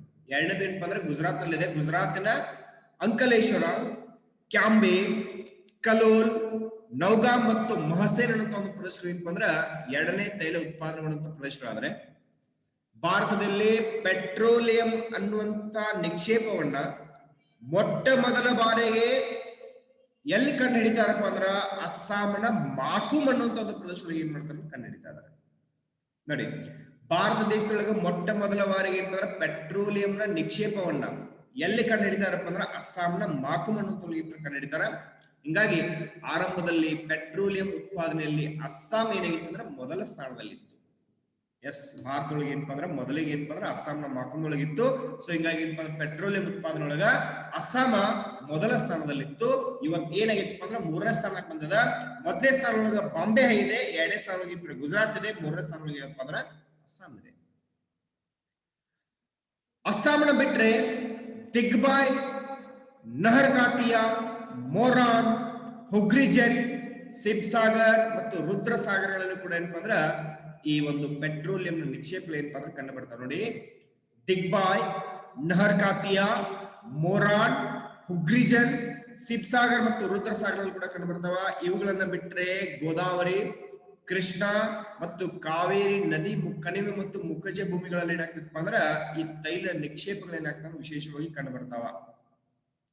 ಇನ್ನು ಪೆಟ್ರೋಲಿಯಂ ಉತ್ಪಾದನೆಗೆ ಅಂದ್ರೆ ಭಾರತ ಮಹತ್ವವುಳ್ಳಂತ ದೇಶವಲ್ಲ. ಯಾಕಂದ್ರ ನಮ್ಮ ದೇಶಕ್ಕೆ ಬೇಕಾಗುವಷ್ಟು ಉತ್ಪಾದನೆ ನಮ್ಮಲ್ಲಿ ಸಿಗೋದಿಲ್ಲ. ಹಿಂಗಾಗಿ ಏನಪ್ಪ ಅಂದ್ರ ಭಾರತ ತನ್ನ ಅಪಾರ ಬೇಡಿಕೆಯನ್ನ ಪೂರೈಸಿಕೊಳ್ಳಲಿಕ್ಕೆ ಏನಪ್ಪ ಹೆಚ್ಚಿನ ಪ್ರಮಾಣದಲ್ಲಿ ಈ ಪೆಟ್ರೋಲಿಯಂ ಅನ್ನು ಏನ್ ಮಾಡ್ತಾರೆ ಆಮದು ಮಾಡ್ಕೊತಾ ಇದೆ. ಅಂದ್ರೆ ಬೇರೆ ದೇಶಗಳಿಂದ ಏನಪ್ಪ ಆಮದು ಮಾಡ್ಕೊತಾ ಇದೆ. ನೆಕ್ಸ್ಟ್ ಜಲ ವಿದ್ಯುತ್ ಶಕ್ತಿ. ಧುಮುಕುವ ನೀರಿನಿಂದ ರಭಸದಿಂದ ಉತ್ಪಾದಿಸುವಂತ ವಿದ್ಯುತ್ತನ್ನ ಜಲ ವಿದ್ಯುತ್ ಶಕ್ತಿ ಅಂತ ಏನ್ ಮಾಡ್ತಾರೆ ಅಂದ್ರೆ ಗುರುತಿಸ್ತದೆ. ಧುಮುಕುವ ನೀರಿನಿಂದ ಅಥವಾ ರಭಸದಿಂದ ಹರಿಯುವ ನೀರಿನಿಂದ ಉತ್ಪಾದಿಸುವಂತ ವಿದ್ಯುತ್ ಅನ್ನ ಏನಪ್ಪಾ ಅಂದ್ರೆ ಜಲ ವಿದ್ಯುತ್ ಶಕ್ತಿ ಅಂತ ಕರೀತಾರ. ಇದು ನವೀಕರಿಸಬಲ್ಲಂತ ಸಂಪನ್ಮೂಲ, ಸುಲಭವಾದ ಬೆಲೆಗೆ ದೊರೆಯುವಂಥದ್ದು, ಸುಲಭವಾದಂತ ಬೆಲೆಗೆ ದೊರೆಯುವಂಥದ್ದು, ಕಲ್ಲಿದ್ದಲು ಮತ್ತು ಪೆಟ್ರೋಲಿಯಂಗಳಿಗಿಂತಲೂ ಅಧಿಕ ಶಾಖ ಮತ್ತು ಶಕ್ತಿಯನ್ನು ನೀಡುವಂಥದ್ದು. ಇದು ಕಲ್ಲಿದ್ದಲು ಮತ್ತು ಪೆಟ್ರೋಲಿಯಂಗಳಿಗಿಂತ ಅಧಿಕ ಶಾಖ ಮತ್ತು ಶಕ್ತಿ ನೀಡ್ತದ. ಇದನ್ನ ಬಳಸೋದ್ರಿಂದ ಯಂತ್ರಗಳೇನಾಗ್ತಂದ್ರೆ ಸ್ವಚ್ಛವಾಗಿರ್ತಾವ. ಇದರಿಂದ ಬಳಸೋದ್ರಿಂದ ಯಂತ್ರಗಳು ಸ್ವಚ್ಛವಾಗಿರ್ತಾವ. ಇದರ ಪ್ರಸರಣ ಕೂಡ ಏನಂತಂದ್ರೆ ಸುಲಭವಾಗಿದೆ. ಹೀಗಾಗಿ ಭಾರತ ಇವತ್ತ ಸಾಕಷ್ಟು ಕಲ್ಲಿದ್ದಲು, ಪೆಟ್ರೋಲಿಯಂ ಮತ್ತು ನೈಸರ್ಗಿಕ ಅನಿಲಗಳಂತ ಪಳೆಯುಳಿಕೆ ಇಂಧನಗಳನ್ನ ಏನಂದ್ರೆ ಹೊಂದಿಲ್ಲ. ಹಿಂಗಾಗಿ ಜಲ ವಿದ್ಯುತ್ ಶಕ್ತಿ ಉತ್ಪಾದನಾ ಅಭಿವೃದ್ಧಿ ಏನಂದ್ರೆ ಇವತ್ತ ಅವಶ್ಯಕವಾಗಿದೆ. ಜೊತೆಗೆ ದೇಶದಲ್ಲಿ ಜಲ ವಿದ್ಯುತ್ ಶಕ್ತಿ ಅಭಿವೃದ್ಧಿಗೆ ಅಗತ್ಯವಂತ ಅಂಶಗಳು ಕೂಡ ಏನಂತಾರೆ ಇವತ್ತ ಪೂರಕವಾಗಿದ್ದಾವೆ. ಇನ್ನು ಭಾರತ ದೇಶದಲ್ಲಿ ಮೊಟ್ಟ ಮೊದಲಿಗೆ ಅಂದ್ರೆ 1897 ಜಲ ವಿದ್ಯುತ್ ಶಕ್ತಿ ತಯಾರಿಕೆ ಕೇಂದ್ರವನ್ನು ಪಶ್ಚಿಮ ಬಂಗಾಳದ ಡಾರ್ಜಿಲಿಂಗ್ ಒಳಗೆ ಏನ್ ಮಾಡಿದ್ರು ಸ್ಥಾಪನೆ ಮಾಡಿದ್ರು. ನೋಡಿ, ನಮ್ಮ ದೇಶದಲ್ಲಿ ಮೊಟ್ಟ ಮೊದಲ ಬಾರಿಗೆ ಜಲ ವಿದ್ಯುತ್ ಶಕ್ತಿ ತಯಾರಿಕೆ ಕೇಂದ್ರವನ್ನ 1897 ಪಶ್ಚಿಮ ಬಂಗಾಳದ ಡಾರ್ಜಿಲಿಂಗ್ ಅನ್ನುವಂತ ಒಂದು ಪ್ರದೇಶದೊಳಗೆ ಸ್ಥಾಪನೆ ಮಾಡಿದ್ರು. ಆದರೆ ವಾಸ್ತವ ಜಲ ವಿದ್ಯುತ್ ಉತ್ಪಾದನಾ ಏನಪ್ಪಾ ಅಂದ್ರೆ ಕಾವೇರಿ ನದಿಗೆ ಶಿವಣ ಸಮುದ್ರದ ಬಳಿ 1902 ನಿರ್ಮಿಸಿದಂತ ಜಲ ವಿದ್ಯುತ್ ಆಗಾರ ಏನಪ್ಪಾ ಅಂದ್ರೆ ಆರಂಭ ಆಗ್ತದೆ. 1887 ಭಾರತ ದೇಶದ ಪ್ರಥಮ ಜಲ ವಿದ್ಯುತ್ ಶಕ್ತಿ ತಯಾರಿಕೆ ಕೇಂದ್ರವನ್ನು ಪಶ್ಚಿಮ ಬಂಗಾಳದ ಡಾರ್ಜಿಲಿಂಗ್ ಸ್ಥಾಪನೆ ಮಾಡಿದ್ರು. ಆದರೆ ನೈಜವಾಗಿ ವಾಸ್ತವಿಕವಾಗಿ ಜಲ ವಿದ್ಯುತ್ ಶಕ್ತಿಯ ಉತ್ಪಾದನೆ ಆರಂಭಗೊಂಡದ್ದು 1902 ಕಾವೇರಿ ನದಿಗೆ ಶಿವಣ ಸಮುದ್ರದ ಬಳಿ ಇರುವಂತಹ ಜಲ ವಿದ್ಯುತ್ ಆಗಾರ ಏನಪ್ಪಾ ಆರಂಭ ಆಗ್ತದೆ. ಇವನು ಬಿಟ್ಟರೆ ನಮ್ಮ ದೇಶದಲ್ಲಿ ಕಂಡುಬರುವಂತಹ ಪ್ರಮುಖವಂತ ಜಲ ವಿದ್ಯುತ್ ಶಕ್ತಿ ತಯಾರಿಕೆ ಕೇಂದ್ರಗಳೆಂದರೆ ಕರ್ನಾಟಕದಲ್ಲಿ ಶಿವಣ ಸಮುದ್ರ, ಶರಾವತಿ, ಲಿಂಗನಮಕ್ಕಿ, ಆಲಮಟ್ಟಿ, ಕಾಳಿ ಮತ್ತು ಭದ್ರಾ. ತಮಿಳುನಾಡಿನ ಮೆಟ್ಟೂರು, ಪೈಕಾರ, ಪಾಪನಾಸಂ, ಪೆರಿಯಾರ, ಮೊಯಾರ, ಕುಂದಾ ಮತ್ತು ಸುರುಳಿಯಾರ್ ಮತ್ತು ಶೋಲಿಯಾರ್ ಮತ್ತು ಕೊಡೆಯಾರ್. ಮಹಾರಾಷ್ಟ್ರದ ಕೊಯ್ನಾ, ಕೋಪೋಲಿ, ಬೋಲಾ, ಬೇವ್ಪುರಿ ಮತ್ತು ಬೀರ್ ಜಲ ವಿದ್ಯುತ್ ಕೇಂದ್ರಗಳು. ಒಡಿಸಾದ ಹಿರಾಕೋಟ್, ಭೀಮ್ಕುಂಡ್, ಬಾಲ್ಮೇಲಿ ಮತ್ತು ರಿಗಾಲಿ. ಆಂಧ್ರ ಪ್ರದೇಶದ ಶ್ರೀಶೈಲಂ, ರಾಮಪಾದ ಸಾಗರ, ತೆಲಂಗಾಣದ ನಿಜಾಂ ಸಾಗರ, ನಾಗಾರ್ಜುನ ಸಾಗರ ಮತ್ತು ಸಿಲೇರು. ಕೇರಳದ ಇಡಕ್ಕಿ, ಸಬರಗಿರಿ, ಪಲ್ಲಿವಾಸಲ್, ಕಲ್ಲಡ ಮತ್ತು ಪರಾಂಬಿಕುಲಂ. ಇದನ್ನು ಬಿಟ್ಟರೆ ಗುಜರಾತ್ನ ಯುಕೈ, ಕಾಡನ್, ಜಾರ್ಖಂಡ್ನ ಸುವರ್ಣರೇಖಾ, ಮೈಥಾನ್, ತೆಲಯ, ಪಂಚತಿಲ್, ಪಂಜಾಬ್ನ ಬಾಕ್ರಾನಂಗಲ್, ಬಿಹಾರ್ನ ಕೋಶಿ ನದಿ ಕಣಿವೆ, ಮಧ್ಯಪ್ರದೇಶದ ಗಾಂಧಿ ಸಾಗರ. ಇವೆಲ್ಲವೂ ಕೂಡ ಏನಪ್ಪಾ ಅಂದ್ರೆ ನಮ್ಮ ದೇಶದಲ್ಲಿ ಇರುವಂತಹ ಪ್ರಮುಖವಾದಂತಹ ಜಲ ವಿದ್ಯುತ್ ಶಕ್ತಿ ಉತ್ಪಾದನಾ ಕೇಂದ್ರಗಳು. ನೆಕ್ಸ್ಟ್ ಪರಮಾಣು ಶಕ್ತಿ. ಪರಮಾಣ್ವಿಕ ಅಥವಾ ಪರಮಾಣುವಿಕ ಖನಿಜಗಳಿಂದ ತಯಾರಿಸುವಂತ ವಿದ್ಯುತ್ ಶಕ್ತಿ ಏನಂತ ಕರೀತಾರೆ? ಪರಮಾಣು ಶಕ್ತಿ ಅಂತ ಕರೀತಾರೆ. ಅಂದ್ರೆ ಪರಮಾಣುವಿನ ಅಣುಗಳಿಂದ ಖನಿಜಗಳಿಂದ ತಯಾರಿಸುವಂತ ವಿದ್ಯುತ್ ಶಕ್ತಿ ಏನಂತಾರೆ? ಪರಮಾಣು ಶಕ್ತಿ ಅಂತ ಕರೀತಾರೆ.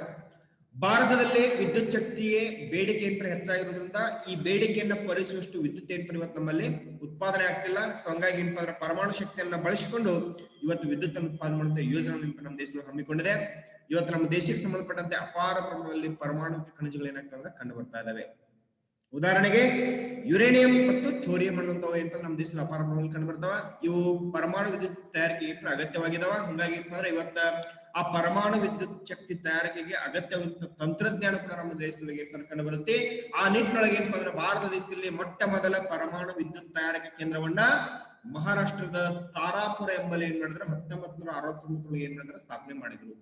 ನೋಡಿ, ಭಾರತದ ಮೊದಲ ಪರಮಾಣು ವಿದ್ಯುತ್ ಶಕ್ತಿ ತಯಾರಿಕೆ ಕೇಂದ್ರ ಏನಪ್ಪ ಅಂದ್ರೆ 1969 ಮಹಾರಾಷ್ಟ್ರದ ತಾರಾಪುರ ಮೇಲೆ ಏನಂತಂದ್ರೆ ಆರಂಭ ಆಗ್ತದೆ. ಹಾಗಾದ್ರೆ ಇವತ್ತೇನಪ್ಪ ನಮ್ಮ ದೇಶದಲ್ಲಿ 7 ಪರಮಾಣು ವಿದ್ಯುತ್ ಕೇಂದ್ರಗಳು ಕಂಡು ಬರ್ತಾವ. ಒಂದು ಮಹಾರಾಷ್ಟ್ರದ ಮುಂಬೈ ಸಮೀಪ ಇರುವಂತಹ ತಾರಾಪುರ, 2 ರಾಜಸ್ಥಾನದ ಕೋಟಾದ ಬಳಿ ಇರುವಂತಹ ರಾಣಾ ಪ್ರತಾಪ ಸಾಗರ, 3 ತಮಿಳುನಾಡಿನ ಚೆನ್ನೈ ಸಮೀಪ ಇರುವಂತಹ ಕಲ್ಪಕಂ, 4 ಉತ್ತರ ಪ್ರದೇಶದ ನರೋರಾ, 5 ಕಾಕ್ರಪಾರ ಗುಜರಾತ್ನ ಕಾಕ್ರಪಾರ, 6 ಕರ್ನಾಟಕದ ಕೈಗಾದ ಬಳಿ ಇರುವಂತಹ ಅಂದ್ರೆ ಕರ್ನಾಟಕದ ಕಾರವಾರ ಬಳಿ ಇರುವಂತಹ ಕೈಗಾ, 7 ಕೊಡಂಬುಕೊಳಂ ತಮಿಳುನಾಡಿನಲ್ಲಿ ಕಂಡು ಬರುವಂತದ್ದು. ಸೊ ಇವೆಲ್ಲವೂ ಕೂಡ ಏನಪ್ಪ ಅಂದ್ರೆ ನಮ್ಮಲ್ಲಿರುವಂತಹ ಪ್ರಮುಖವಂತ ಅಣುಶಕ್ತಿ ವಿದ್ಯುತ್ ಕೇಂದ್ರಗಳನ್ನು ಗುರುತಿಸ್ತೀವಿ. ಇನ್ನ ಅಸಾಂಪ್ರದಾಯಿಕ ಶಕ್ತಿ ಸಂಪನ್ಮೂಲಗಳ ಅವಶ್ಯಕತೆ. ಇವತ್ತು ಭಾರತ ದೇಶದೊಳಗ ಅಪರಿಮಿತವಾಗಿರುವಂತಹ ಅಸಾಂಪ್ರದಾಯಿಕ ಶಕ್ತಿ ಮೂಲಗಳು ನಮಗೆ ದೊರೀತಾವ. ಸೌರಶಕ್ತಿ ದೊರೀತಾ ಇದೆ, ಪವನ ಶಕ್ತಿ ದೊರೀತಾ ಇದೆ, ಇವೆಲ್ಲ ಏನಂತ ದೊರೀತಾ ಇದಾವ. ಹಾಗಾಗಿ ಅವು ನವೀಕರಿಸಬಲ್ಲಂತ ಮೂಲಗಳಾಗಿವೆ, ಮಾಲಿನ್ಯ ಮುಕ್ತವಾಗಿವೆ, ಪರಿಸರ ಸ್ನೇಹಿಗಳಾಗಿವೆ. ಸೊ ಈ ರೀತಿಯಾಗಿರುವಂತಹ ನವೀಕರಿಸಬಲ್ಲ, ಮಾಲಿನ್ಯ ಮುಕ್ತವಾಗಿರುವಂತಹ, ಪರಿಸರ ಸ್ನೇಹಿ ಅಸಾಂಪ್ರದಾಯಿಕ ಶಕ್ತಿ ಸಂಪನ್ಮೂಲ ನಾವು ಏನಪ್ಪಾ ಅಂದ್ರೆ ಸುಲಭವಾಗಿ ನಗರ ಮತ್ತು ಗ್ರಾಮೀಣ ಪ್ರದೇಶಗಳಿಗೆ ಏನ್ ಮಾಡುದು, ಸರಬರಾಜು ಮಾಡಬಹುದು. ಹಂಗಾಗಿ ಅವುಗಳ ಉತ್ಪಾದನೆಯಿಂದ ದೇಶದ ವಿದ್ಯುತ್ ಶಕ್ತಿ ಅಭಾವನೆ ಏನಪ್ಪಾ ಅಂದ್ರೆ ನೀಗಿಸಿಕೊಳ್ಬಹುದು. ಇವತ್ತ ವಿದ್ಯುತ್ ಶಕ್ತಿಯ ಬಳಕೆ ದರ ಕೂಡ ಏನಪ್ಪ ಇವತ್ತು ಹೆಚ್ಚಾಗಿದೆ. ಹಿಂಗಾಗಿ ಏನಪ್ಪಾ ಅಂದ್ರೆ ತುರ್ತಾಗಿ ಪರ್ಯಾಯ ಶಕ್ತಿ ಸಂಪನ್ಮೂಲ ಅಭಿವೃದ್ಧಿ ಪಡಿಸೋದು ಇವತ್ತು ಏನಪ್ಪಾ ಅಂದ್ರೆ ಅವಶ್ಯಕವಾಗಿದೆ. ಸೊ ಹಂಗಂತಂದ್ರ ವಿದ್ಯುತ್ ಶಕ್ತಿ ಅಭಾವ ನೋಡ್ಬೇಕಾದ್ರೆ ಇವತ್ತಿನ ದಿನಗಳಲ್ಲಿ, ಇತ್ತೀಚಿನ ದಿನಗಳಲ್ಲಿ ಭಾರತ ಎದುರಿಸುತ್ತಿರುವಂತಹ ಹಲವಾರು ಸಮಸ್ಯೆಗಳಲ್ಲಿ ವಿದ್ಯುತ್ ಅಭಾವ ಕೂಡ ಏನಂತ ಒಂದಾಗದ. ಹಂಗಾಗಿ ಇವತ್ತ ನಾವು ಪ್ರಸ್ತಾಪಿಸಿದಂತೆ ಬೇಡಿಕೆಗೆ ತಕ್ಕಷ್ಟು ವಿದ್ಯುತ್ ಅನ್ನು ಉತ್ಪಾದನೆ ಮಾಡ್ಲಿಕ್ಕೆ ಆಗ್ತಿಲ್ಲ. ಹಂಗಾಗಿ ವಿದ್ಯುತ್ತಿನ ಅಭಾವ ಕೂಡ ಏನಂತ ಎದುರಾಗಿದೆ. ಸೊ ಹೀಗಾಗಿ ದೇಶದ ಕೈಗಾರಿಕೆ, ಕೃಷಿ, ಸಾರಿಗೆ, ವ್ಯಾಪಾರ ಇವುಗಳ ಮೇಲೆ ಪ್ರತಿಕೂಲವಾಗಿರುವಂತಹ ಒಂದು ಪರಿಣಾಮ ಏನಂತಂದ್ರೆ ಏರ್ಪಡ್ತಾ ಇದೆ. ಸೊ ಹಂಗಾಗಿ ಏನಂತಂದ್ರೆ ಇದಕ್ಕೆ ಕಾರಣ ನೋಡ್ಬೇಕಾದ್ರೆ ಮೊದಲನೇದಾಗಿ ದೇಶದಲ್ಲಿ ಕಡಿಮೆ ಪೆಟ್ರೋಲಿಯಂ ನಿಕ್ಷೇಪದ ಲಭ್ಯತೆ ಇದೆ ಮತ್ತು ತೈಲದ ಕೊರತೆ ಇದೆ. ನೋಡಿ, ದೇಶದೊಳಗೆ ಕಡಿಮೆ ಪೆಟ್ರೋಲಿಯಂ ನಿಕ್ಷೇಪದ ಲಭ್ಯತೆ ಮತ್ತು ತೈಲದ ಕೊರತೆ ಇದೆ. ಎರಡನೇದಾಗಿ ಕಡಿಮೆ ದರ್ಜೆಯ ಕಲ್ಲಿದ್ದಲಿದೆ, ಕಡಿಮೆ ದರ್ಜೆಯ ಕಲ್ಲಿದ್ದಲಿದೆ. ಅಕಾಲಿಕ ಮಳೆ ಮತ್ತು ಜಲವಿದ್ಯುತ್ ಶಕ್ತಿಗೆ ಪೂರಕವಾಗಿರುವಂತಹ ನೀರಿನ ಕೊರತೆ ಇದೆ. ಅಕಾಲಿಕ ಮಳೆ ಮತ್ತು ಜಲವಿದ್ಯುತ್ ಉತ್ಪಾದನೆಗೆ ಬೇಕಾಗಿರುವಂತಹ ನೀರಿನ ಕೊರತೆ ಇದೆ. ಪ್ರಸರಣ ಪ್ರಕ್ರಿಯೆಯಲ್ಲಿ ಆಗುವಂತಹ ವಿದ್ಯುತ್ ನಷ್ಟ ಮತ್ತು ಅಸಾಂಪ್ರದಾಯಿಕ ಶಕ್ತಿ ಸಂಪನ್ಮೂಲ ಬಳಕೆ ಏನಪ್ಪಾ ಅಂದ್ರೆ ಕಡಿಮೆ ಇದೆ. ಪರಿಹಾರಗಳು ನೋಡಬೇಕಾದ್ರೆ ವಿದ್ಯುತ್ ಶಕ್ತಿ ಅಭಾವಕ್ಕೆ ಪರಿಹಾರಗಳೆಂದರೆ ದೇಶದಲ್ಲಿ ಕಲ್ಲಿದ್ದಲು ಮತ್ತು ಪೆಟ್ರೋಲಿಯಂಗಳ ಉತ್ಪಾದನೆ ಏನಪ್ಪಾ ಅಂದ್ರೆ ಹೆಚ್ಚುವುದು. ದೇಶದಲ್ಲಿ ಕಲ್ಲಿದ್ದಲು ಮತ್ತು ಪೆಟ್ರೋಲಿಯಂಗಳ ಉತ್ಪಾದನೆ ಹೆಚ್ಚುವುದು. ಕಲ್ಲಿದ್ದಲು ಮತ್ತು ಪೆಟ್ರೋಲಿಯಂಗಳಿಗಿಂತ ಬದಲಾಗಿ ಪರ್ಯಾಯ ಶಕ್ತಿ ಸಂಪನ್ಮೂಲಗಳನ್ನು ಬಳಸಲಿಕ್ಕೆ ಕ್ರಮ ಕೈಗೊಳ್ಳುವುದು. ನೋಡಿ, ಕಲ್ಲಿದ್ದಲು ಮತ್ತು ಪೆಟ್ರೋಲಿಯಂಗಳಿಗೆ ಬದಲಾಗಿ ಪರ್ಯಾಯ ಶಕ್ತಿ ಸಂಪನ್ಮೂಲಗಳನ್ನು ಬಳಸಲಿಕ್ಕೆ ಕ್ರಮ ಕೈಗೊಳ್ಳುವುದು. ಹೆಚ್ಚೆಚ್ಚು ಜಲವಿದ್ಯುತ್ ಶಕ್ತಿ ಉತ್ಪಾದನೆಗೆ ಏನ್ ಮಾಡೋದು, ಪ್ರಾಮುಖ್ಯತೆ ನೀಡುವುದು. ಅಸಾಂಪ್ರದಾಯಿಕ ಶಕ್ತಿ ಸಂಪನ್ಮೂಲ ಏನ್ ಮಾಡ್ಬೇಕಂದ್ರೆ ಹೆಚ್ಚಾಗಿ ಬಳಕೆ ಮಾಡಿಕೊಳ್ಳುವ ಮೂಲಕ ನಮ್ಮ ದೇಶದಲ್ಲಿರುವಂತಹ ವಿದ್ಯುತ್ ಅಭಾವನೆ ಸರಿದೂಗಿಸಲಿಕ್ಕೆ ಸಾಧ್ಯವಿದೆ. ಸೊ ಇವೆಲ್ಲವೇನಂತಾರೆ ಭಾರತ ದೇಶದಲ್ಲಿರುವಂತಹ ಖನಿಜ ಮತ್ತು ಶಕ್ತಿ ಸಂಪನ್ಮೂಲಗಳು.